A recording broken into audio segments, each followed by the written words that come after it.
এই যে অর্ধ পরিক্রমা দিয়েছি, কেন দিয়েছি এই সম্বন্ধে 5 মিনিট একটু আলোচনা করব। আপনারা সকলে শ্রবণ করুন। আমরা 29 তারিখ পরিক্রমা দিয়েছিলাম মহাপ্রভুর আলালনাথ গমন প্রসঙ্গে। সংক্ষেপে একটু বলা হচ্ছে, মহাপ্রভু কেন আলালনাথ গেলেন। মহাপ্রভু ছিলেন বিরক্ত সন্ন্যাসী। তিনি বিষয়ে, সংসারের বিষয়ে কোনো আলোচনা তিনি কানে শ্রবণ করতেন না। তো সবাই এসে বলে প্রভু এই বিষয়ে আলোচনা করছে। হ্যাঁ, কেহ বলছে আমার এখানে প্রসাদ পাবেন, কেহ বলছে আপনার মাথা গরম হয়ে যায়, তেল নিয়ে আসতে ভাবতে হবে। মহাপ্রভু বলছে না, এই সমস্ত শুনতে পারবো না, এই সমস্ত করবো না, আমি তোমাদের কাছে থাকবো না, আমি চলে যাবো আলালনাথে। লোককে দেখাচ্ছে আমি আলালনাথে যাব, ভিতরে হলো জ্বালা, রাধার বিরহ। শ্রীকৃষ্ণ জগন্নাথ রূপে আছেন, জগন্নাথ এখন দর্শন নাই। পূর্ণিমা দিন জগন্নাথের আবির্ভাব হয়েছিল, সেদিন অভিষেক হয়েছিল। অভিষেকের পরে জগন্নাথের এখনো দেখেন রাধাকুণ্ড জগন্নাথ মন্দিরে জগন্নাথ সিংহাসনে নাই। এখন মহাপ্রভু সেই বিরহে তিনি বলছেন যে আমি আলালনাথ চলে যাব। সেখানে কি আছে, পুরী থেকে 6-7 ক্রোশ দূরে পশ্চিম দিকে আছে আলালনাথ। হ্যাঁ, সেখানে আছে নারায়ণের মূর্তি, আলালনাথ ভগবান।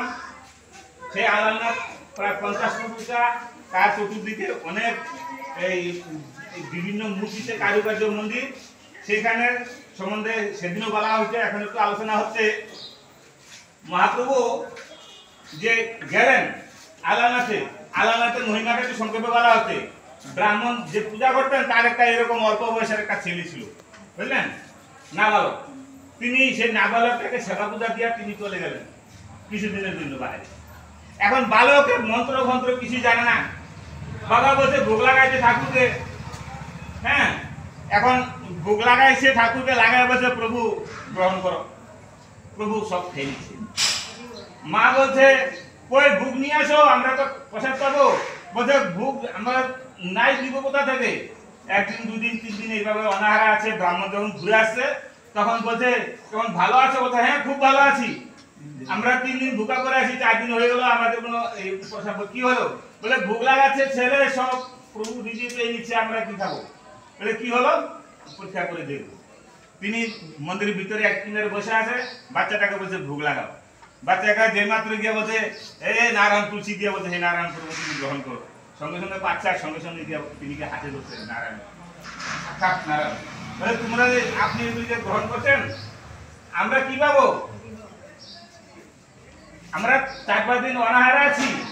বলছে শোনো, ভক্তের প্রেরিত ধন যা দেয় তাই আমি গ্রহণ করি।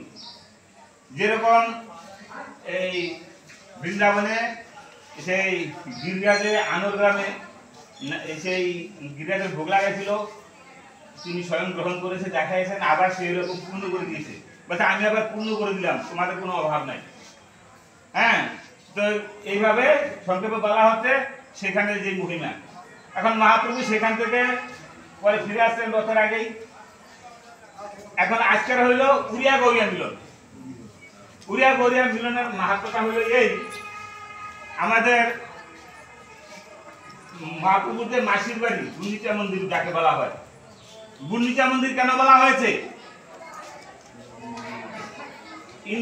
ইন্দ্রদুম্ন রাজার স্ত্রীর নাম ছিল গুন্ডিচা দেবী।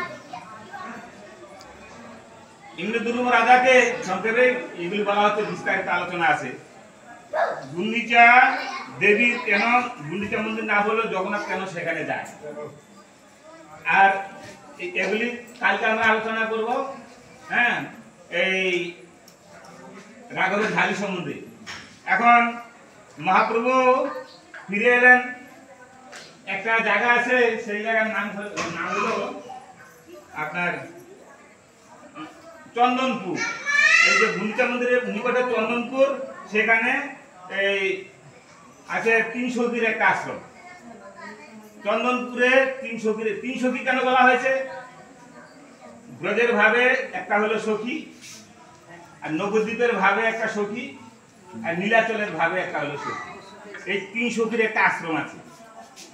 তো প্রতি বছর রথের সময় নবদ্বীপ থেকে বিভিন্ন জায়গা থেকে ভক্তরা যখন আসে, এইখানে এসে তারা যখনই আসে তখন উড়িয়াবাসী যে বসলো তাহারা গিয়ে সেখানে তাদেরকে আহ্বান করে আনে। সেই জন্য হইলো আজকে হইলো উড়িয়া গুড়িয়ার মিলন। সেই আহ্বান করে আনা হয়, একসঙ্গে মিলিত হয়, ফুলমালা দেওয়া হয়, চন্দন দেওয়া হয়, আলিঙ্গন হয়, ভোগরাগ হয়, কত কিছু আনন্দ হয় আছে এখানে। এই যে দিবস দ্বারা আমাদেরও আছে, প্রসাদ আছে, নিয়ম শরবত আছে, এই নারকেল আছে, অনেক কিছু আছে।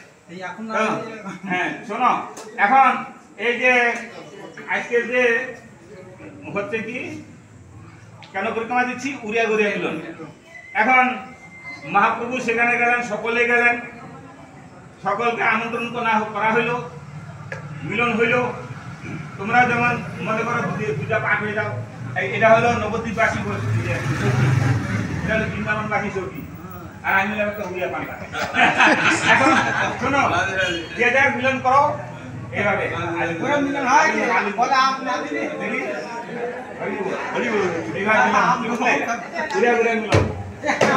এখন দাঁড়াও, ঠিক আছে।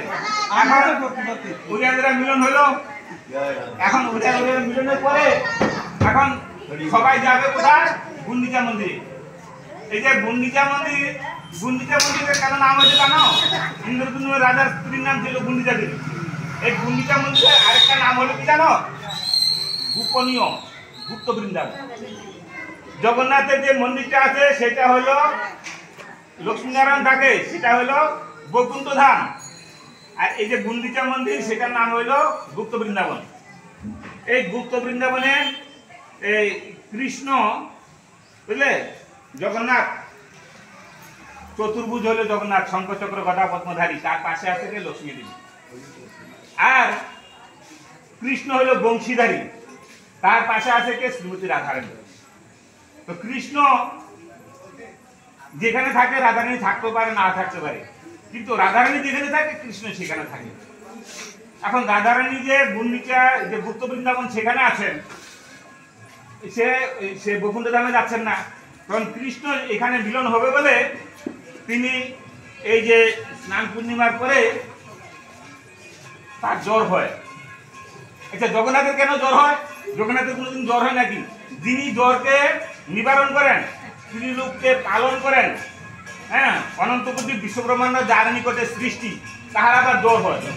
জ্বরটা কেন হয়?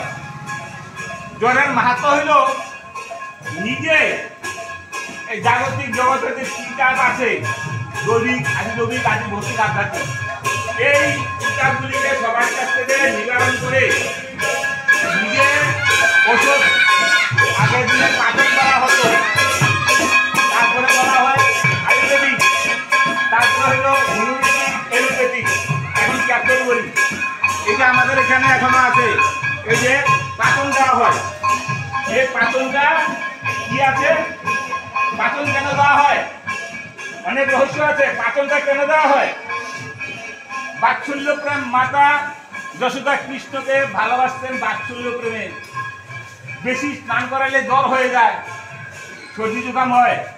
তো পূর্ণিমার দিন যখন শত শত কলসিতে জল ঢালা হয়, সহস্র ধারায় জল ঢালা হয়, দেখবেন পুরী তো এখনো, যখন দুধ, দহি, ঘি, মধু, শর্করা, চিনি, এই পঞ্চামৃত অভিষেক হয়, জল ঢালা হয়, তখন জগন্নাথের জ্বর হয়।